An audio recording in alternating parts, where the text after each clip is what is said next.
क्या आपने कभी कलीसिया के इतिहास के बारे में पढ़ा, सीखा, सुना या जाना? अगर नहीं तो परमेश्वर द्वारा भविष्यवाणी में बताए गए कलीसिया के इतिहास के बारे में हम अध्ययन करने जा रहे हैं। अब आप सोच रहे होंगे कि परमेश्वर ने कब और कहां और किसे ये भविष्यवाणियां बताई जो कलीसिया के इतिहास के बारे में है।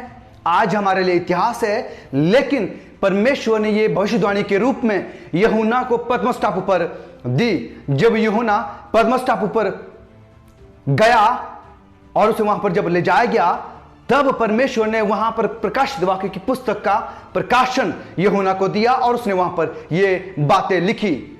हम बहुत सारी बातें पढ़ चुके हैं जो इस सीरीज के, इस श्रृंखला के इंट्रोडक्शन यानी कि परिचय वाले पाठ में आप वहां पर पढ़ सकते हैं कि किस तरह से ये यीशु मसीह का प्रकाशन है जो परमेश्वर ने यीशु मसीह को दिया। यीशु मसीह ने स्वर्गदूत को, स्वर्गदूत ने यूहन्ना को, यूहन्ना ने जो कलीसिया को दिया। मेरे प्यारो, क्या आप धन्य होना चाहते हैं?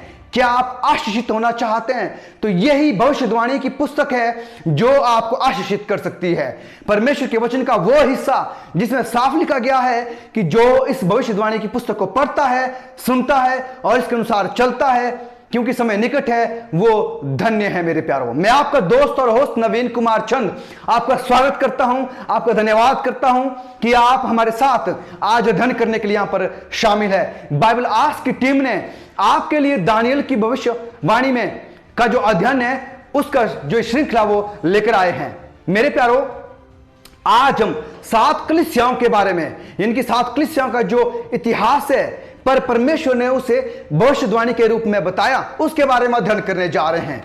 अगर आप परमेश्वर के वचन में पढ़ेंगे प्रकाशित वाक्यों उसका 1 अध्याय, वहां पर आप बहुत अच्छी तरह से पाएंगे कि किस तरह से परमेश्वर ने यूहन्ना और यूहन्ना ने कलीसिया तक जो है उस प्रकाशित की हुई पुस्तक को पहुंचाया।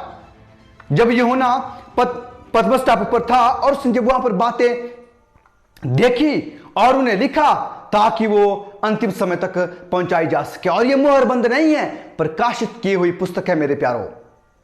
और हम देखते हैं कि यीशु मसीह ने यह प्रकाशन यूहन्ना को दिया। अगर आप प्रकाशित वाक्य उसका 1 अध्याय उसकी 7 आयत पढ़ेंगे, यहां लिखा गया है, देखो वो बादलों के साथ आने वाला है और हर एक आंख उसे देखेगी, वरन जिन्होंने उसे भेदा था वे भी उसे देखेंगे और पृथ्वी के सारे कुल उसके कारण छाती पीटेंगे। हाँ, आमीन। तो ये प्रकाशित वाक्य 8 आयत में हम देखते हैं, प्रभु परमेश्वर वो है जो था और जो आने वाला है, जो सर्वशक्तिमान है। वो यह कहता है, मैं ही अल्फा और ओमेगा हूं। अल्फा और ओमेगा जो यूनानी भाषा के आखिर के शब्द और आखिर का शब्द है, जैसे हिंदी भाषा में शुरू का शब्द अ है और आखिर का शब्द य है, ठीक वैसे ही तो वो अल्फा और ओमेगा है, यानी कि आखिर और अंत है। तो मेरे प्यारो, 9 आयत में लिखा है, 9 और 10 खास आयत में पढ़ना चाहूंगा। मैं यूहन्ना, तो यूहन्ना ने इस पुस्तक को लिखा, मैं यूहन्ना तुम्हारा भाई और यीशु के क्लेश और राज्य और धीरज में तुम्हारा सहभागी हूं। परमेश्वर के वचन और यीशु की गवाही के कारण, जो यीशु ने बातें उसे बताई के कारण पतमस नाम टापू पर था, उस गवाही को पाने के लिए यीशु की गवाही जब यूहन्ना ने दी तो उसे पतमस टापू पर ले जाया गया। जैसे हम कहते हैं काले पानी की सजा, वैसे ही पतमस टापू समय में था। तो आगे 10 आयत में लिखा है कि मैं प्रभु के दिन, मेरे प्यारो वो सब्बत के दिन में, प्रभु का दिन जो वो सब्बत का दिन है, या 10 आयत में कहता है, मैं प्रभु के दिन आत्मा में आ गया और अपने पीछे तूरी का सब बड़ा शब्द कहते हुए सुना, क्योंकि वहां उसने क्या किया, 7 कलीसियाओं के बारे में सुना, समझा और वो सारे प्रकाशन जो यीशु मसीह ने उसे दिया उसने उसे लिखा। तो सब्बत के दिन में वो क्या किया, आत्मा में आ गया, यानी कि आत्मा से भर गया। अब आप सोचेंगे कि प्रभु का दिन, सब्बत का दिन कैसे है? अगर आप मरकुस उसका 2 अध्याय उसके 27 और 28 में पढ़ें तो वहां पर लिखा गया है, यीशु मसीह ने कहा कि मनुष्य का पुत्र सब्बत का भी स्वामी यानी कि प्रभु है। तो सब्बत का दिन, प्रभु का दिन कौन सा है? वो सब्बत है मेरे प्यारों। तो आइए चलते हैं कि यूहन्ना ने किसके लिए लिखी ये पुस्तक, प्रकाशित वाक्य की पुस्तक। वो अंतिम समय के लिए है, लेकिन किन लोगों के लिए? आइए पढ़ते हैं 11 आयत में, 1 की 11 में, कि जो कुछ तू देखता है उसे पुस्तक में लिख कर 7 कलीसियाओं के पास भेज दे। किसके पास? 7 कलीसियाओं के पास भेज दे, अर्थात इफिसुस, और स्मुरना और पिरगमन और थुआतीरा और सरदिस और फिलदेल्फिया और लौदीकिया में। ये 7 कलीसियां हैं जिनके बारे में अध्ययन करने जा रहे हैं। तो आप और मैं से क्यों पढ़ रहे हैं? क्या आप जानते हैं ये 7 कलीसियाओं के लिए है, लेकिन आप और मैं से क्यों पढ़ रहे हैं? आइए जानते हैं कि हम इसका अध्ययन क्यों कर रहे हैं। आइए हर एक कलीसिया के बारे में जानेंगे और समझेंगे। 1:12 प्रकाशित वाक्य उसका 1 अध्याय उसकी 12 आयत कहती है, और मैंने उसे जो मुझसे बोल रहा था, जो यूहन्ना से बोल रहा था, देखने के लिए अपना मुंह फेरा। उसे देखने के लिए जब उसने अपना मुंह फेरा और पीछे घूमकर मैंने देखा, क्या देखा?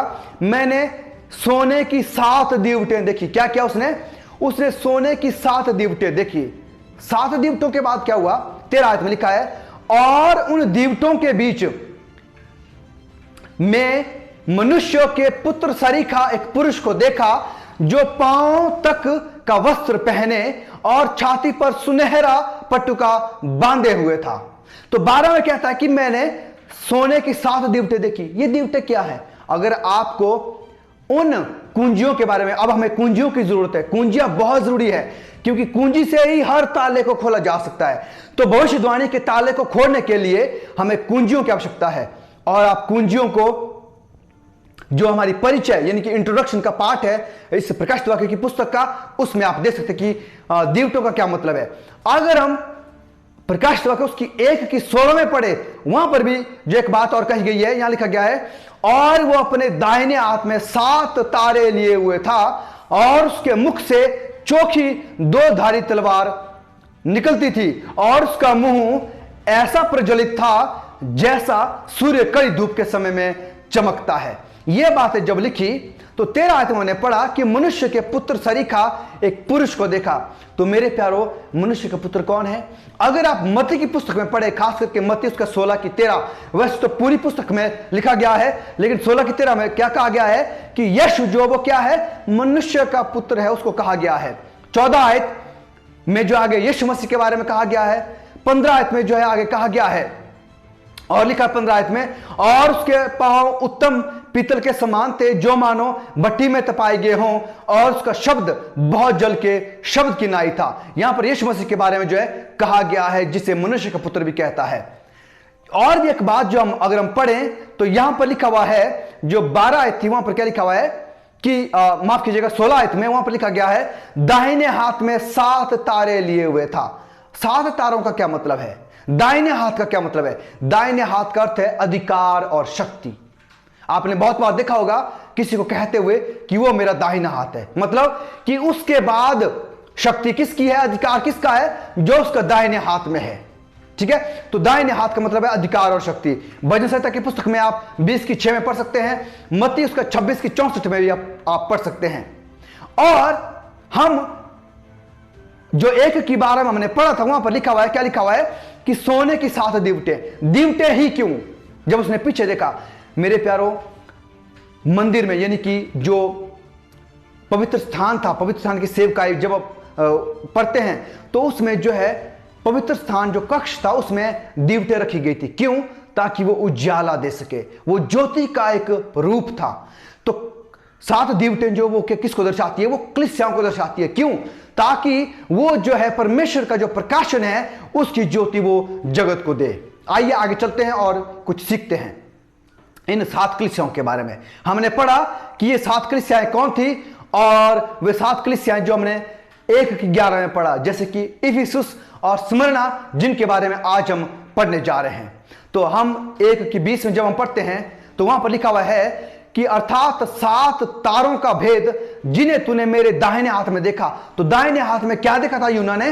यीशु मसीह के दाहिने हाथ में क्या देखा था कि उसके हाथ में 7 तारे हैं, और उन 7 दीवटें जिनके बीच में यीशु मसीह थे। 7 दीवटों का भेद क्या है? वो 1:20 में, प्रकाशित वाक्य 1:20 में हम पढ़ेंगे। वहां लिखा है कि वे 7 तारे 7 कलीसियाओं के दूत हैं। तो तारे किसको दर्शाते हैं? दूत को दर्शाते हैं मेरे प्यारों। और वे 7 दीवट 7 कलीसियाएं हैं। क्यों दीवटों? क्यों कलीसियाएं हैं? क्योंकि कलीसियाओं के जरिए से जो परमेश्वर ने अपने वचन में बातें कही है उसकी ज्योति दुनिया को पहुंचानी थी। जैसे दीवटें प्रकाशन देती है, प्रकाशित करती है, वैसे ही इन कलीसियाओं को प्रकाशमान होना था।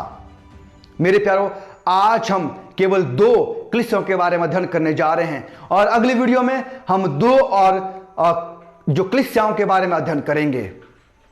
प्रकाशित वाक्य 1:11 में जिसमें लिखा है इफिसुस और स्मुरना, ये जो है पहली 2 कलीसियाएं हैं। आप देख सकते हैं इस मानचित्र में भी, मानचित्र में जब हम देखते हैं तो 7 कलीसियाएं थी, इफिसुस, स्मुरना, पिरगमुन, थुआतीरा, सिरदिस, फिलफिया और लौदोकिया की कलीसिया।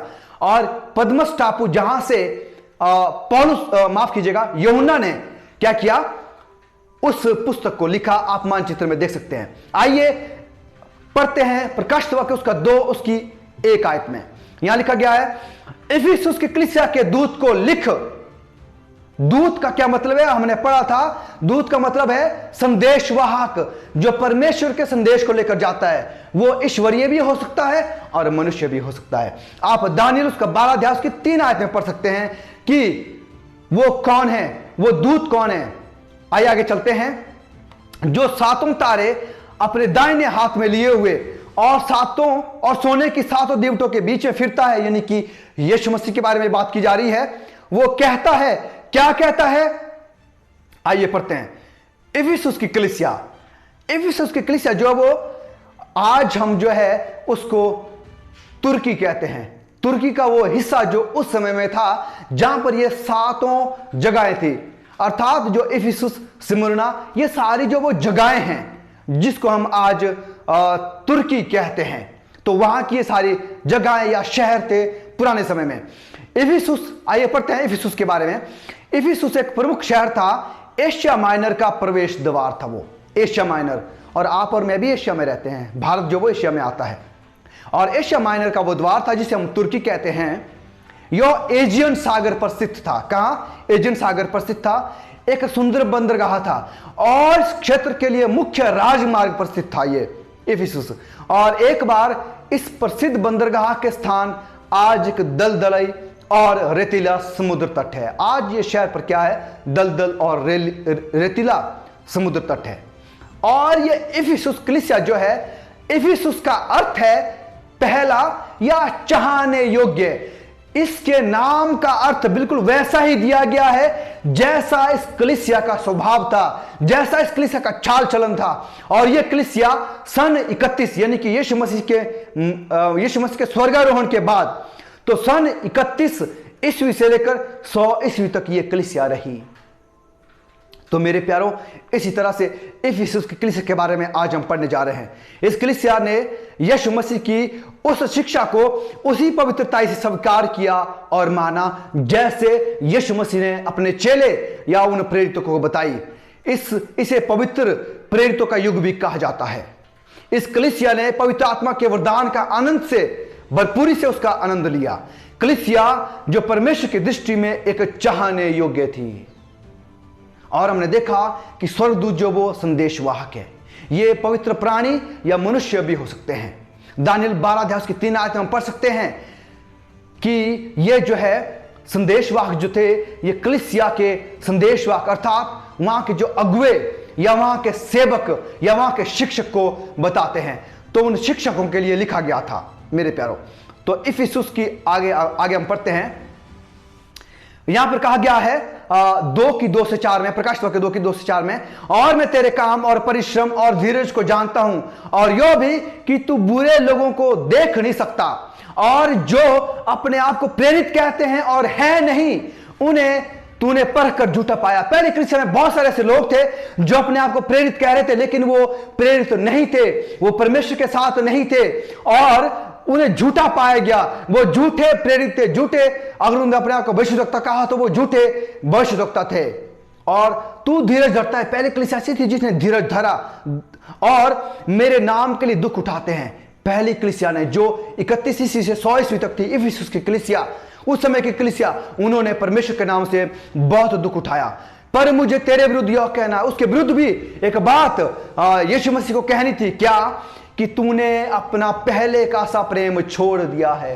पहले का सा प्रेम के बारे में क्या मतलब है? अगर आप प्रेरितों के काम उसका 2:41 से लेकर 47 या रोमियो उसका 12:1 और 2 या मती उसका 24:12 में पढ़े तो पहले सा प्रेम का मतलब है कि जब एक मसीह नया जब वो मसीहत में आता है, जब यीशु मसीह के प्रेम के बारे में जानता है, यीशु मसीह के बलिदान के बारे में जानता है, उसके उद्धार के बारे में जानता है, लेकिन कुछ समय के बाद क्या करता हो, जिस प्रेम से, जिस प्रोत्साहन से, जिस बलिदान से वो यीशु मसीह में प्रवेश करता है, धीरे धीरे वो प्रेम क्या कर देता है, वो छोड़ देता है।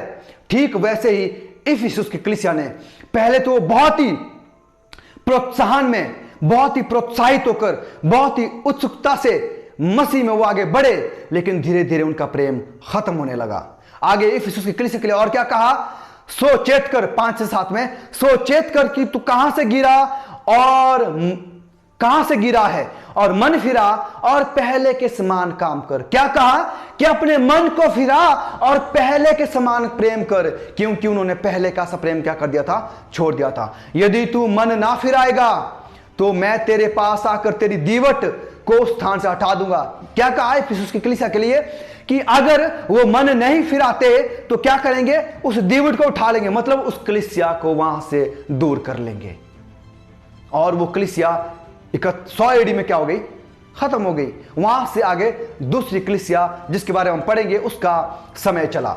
और पर हां, तुझ में यह बात तो है, क्या बात, कि तू निकुलियों के कामों से घृणा करता है। ये निकुलियों के काम क्या है, जिनसे मैं भी घृणा करता हूं। मेरे प्यारो, ये निकुलियों के काम वो काम हैं, इन्होंने पहली शताब्दी में यह शिक्षा दी कि परमेश्वर हमारा उद्धार करता है, यीशु मसीह हमारा उद्धार करता है, लेकिन हमें आज्ञाओं को मानने की कोई जरूरत नहीं है। आज्ञाओं का हमारी जिंदगी में कोई काम नहीं है, हमें उन व्यवस्था से दूर रहना है। यह शिक्षाएं निकुलियों ने सिखाई, और परमेश्वर उनसे घृणा करता है जो परमेश्वर की व्यवस्था को नहीं मानता, और निकुलियों ने इसको नहीं माना। जिसके कान हो वो सुन ले कि आत्मा कलीसियाओं से क्या कहता है। जो जय पाए मैं उसे जीवन के पेड़ से परमेश्वर के स्वर्गलोक में फल खाने को दूंगा। तो जो इन बातों पर मन फिराएगा और पहले का सा प्रेम, आपके और मेरे लिए भी है, पहले का सा प्रेम बनाए रखेगा और निकुलियों के कामों से जो है घृणा करता है, उसे क्या करेगा परमेश्वर, उस जीवन के पेड़ से जो पहले अदन की वाटिका में था, लेकिन वहां से जब पाप किया गया वहां से उसको सीधा हटाकर कहां रख दिया, प्रकाशित वाक्यों की पुस्तक में, जो हम प्रकाशित वाक्य 22 की 14 में पाते हैं। क्या लिखा हुआ है कि जो स्वर्ग जाएंगे उन्हें क्या मिलेगा, जीवन के उस वृक्ष से खाने का जो है अधिकार मिलेगा। मेरे प्यारो, ये थी जो हमने इफिसुस के बारे में पढ़ा। तो क्या हमारा चाल चलन या हमारा स्वभाव इफिसुस की कलीसिया की तरह तो नहीं है कि पहले का स्वतः प्रेम बनाए रखा लेकिन बाद में उसे भूल गए? तो हमें जरूरी है कि हम परमेश्वर की व्यवस्था को बनाए रखें। जो नहीं बनाता है हम उनके से काम ना करें। परमेश्वर की व्यवस्था उसका चरित्र है। आइए आगे चलते हैं और सिमरोना की कलीसिया के बारे में पढ़ते हैं। आशा करता हूं कि इफिसुस की कलीसिया के बारे में आप समझ गए और जान गए। प्रकाशित वाक्य उसका 2 अध्याय उसकी 8 आयत कहती है, और सिमरोना की कलीसिया के दूत को यह लिख कि प्रथम और अंतिम है। जो प्रथम और अंतिम है, प्रथम और अंतिम कौन है, अल्फा और ओमेगा कौन है, यीशु मसीह। जो मर गया था, कौन मर गए थे, यीशु मसीह, और अब जीवित हो गए हैं। कौन, किसका पुनरुत्थान हुआ, यीशु मसीह का पुनरुत्थान हुआ। वो यह कहता है, क्या कहता है, किससे कहता है, स्मुरना, जो स्मुरना का दूत था, वहां के संदेशवाहक था, उससे कहता है, अर्थात उन अगुओं से कहता है, उस कलीसियाओं के जो दूत हैं उनसे कहता है, या फिर जो कलीसिया के शिक्षक है उनसे कहता है। क्या कहता है, आइए इस बारे में जानते हैं। स्मुरना एजियन के उत्तर पूर्व में इजेमेर के लगभग 40 मील यानी कि 60 किलोमीटर उत्तर पूर्व के बंदरगाह पर स्थित था। यह दुनिया के सबसे पुराने शहरों में से एक है और आज तुर्की का दूसरा सबसे बड़ा शहर है, जिसमें इस क्षेत्र के सबसे महत्वपूर्ण बंदरगाह हैं। यूहन्ना के पत्र लिखने पर यह भी एक अच्छे बंदरगाह के साथ व्यापार का एक महत्वपूर्ण केंद्र था। अक्सर एशिया का आभूषण के रूप में इसे जाना जाता था। स्मुरना को, स्मुरना केंद्र में पर्वत पैगस के साथ 600 फीट की ऊंचाई पर खड़ा था, जिसके शीर्षक पर देवी नेमेसिस के लिए एक मंदिर था। तो यह जो स्मुरना का था, आप मैप में देख सकते हैं, मानचित्र में देख सकते हैं कि स्मुरना की जो कलीसिया, स्मुरना का शहर था, वो कहां पर था। आइए स्मुरना के बारे में कुछ जानते हैं। स्मुरना के नाम का मतलब है सुगंधित महक, जो बहुत मीठी महक है, सुगंधित महक। और लोबान का पर्यायवाची यानी कि स्मुरना का इंग्लिश जो शब्द है वो स्मिरना है। उसमें मिर यानी कि जिसे लोबान हम हिंदी में कहते हैं, उसका जो पर्यायवाची है उसका इस्तेमाल इसमें किया गया है ना, जिसका इस्तेमाल जो वह अक्सर क्लेश के समय के लिए, यानी कि लोबान या मिर, उसका जो मर जो है उसका जो इस्तेमाल है वो क्लेश के समय के लिए किया जाता है।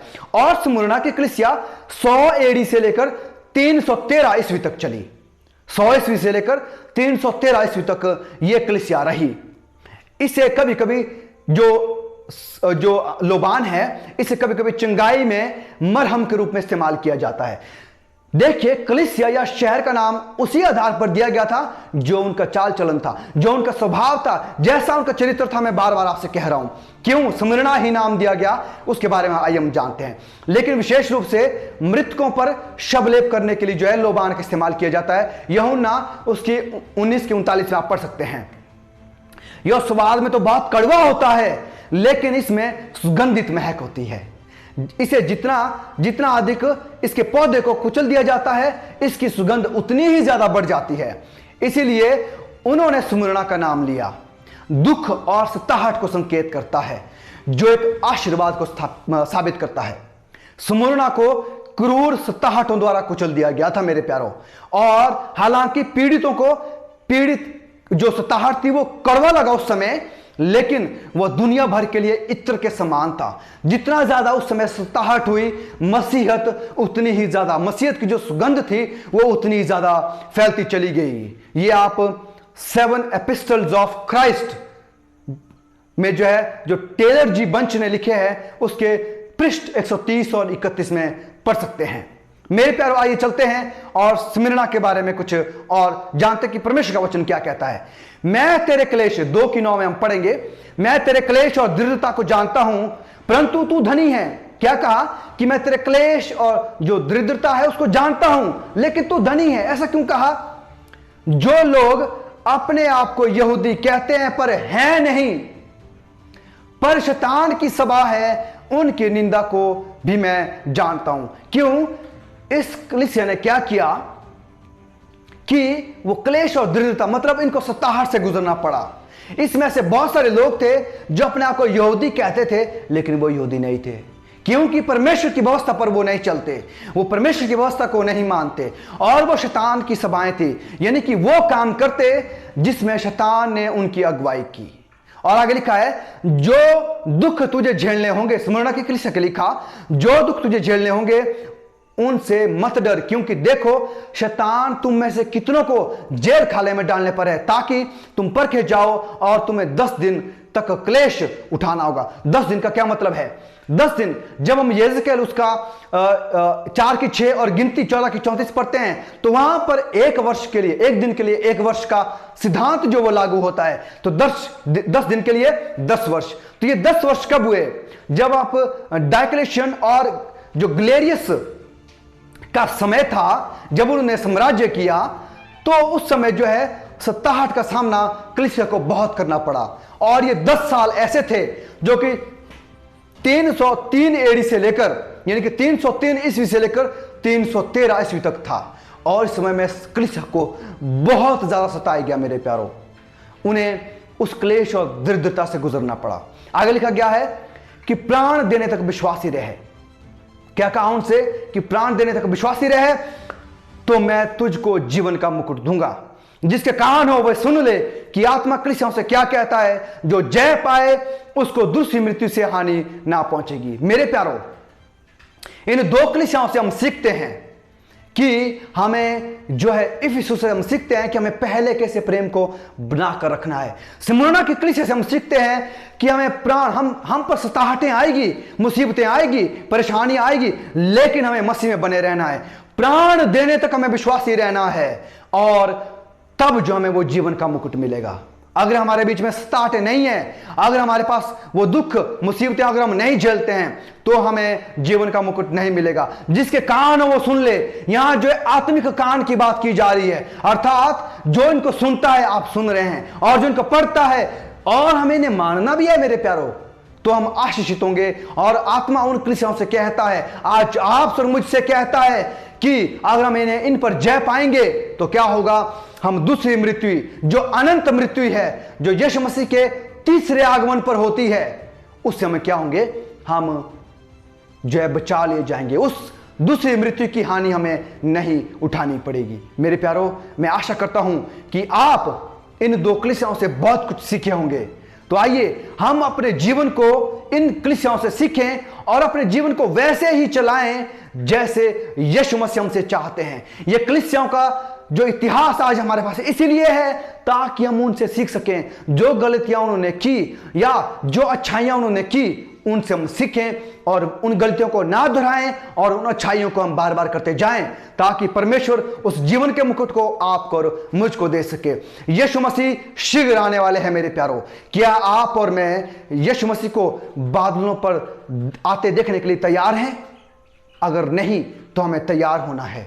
मेरे प्यारों, आपसे यह गुजारिश है, या आपसे यह दरख्वास्त है, निवेदन है कि आप इस चैनल को सब्सक्राइब करें, आप इस वीडियो को पसंद करें और दूसरों के साथ साझा करें, ताकि यह वीडियो बहुत सारे लोगों तक पहुंच सके और उन लोगों तक जो मसीहत को नहीं जानते, उसकी इतिहास को नहीं जानते और परमेश्वर आपसे मुझसे क्या कहना चाहता है इन कलीसियाओं के जरिए से अगर नहीं जानते हैं, तो यह वीडियो उन तक पहुंच सके। परमेश्वर आपको बहुत से आशीष दे और आप सबको इन सब के बारे में, जो भविष्यवाणी की पुस्तक है, इनके बारे में समझने में मदद करे। बाकी दो अगली कलीसियाओं के बारे में हम अगली वीडियो में सीखेंगे। तब तक के लिए परमेश्वर आपको बहुत आशीष दे और आपके साथ बना रहे। आमीन।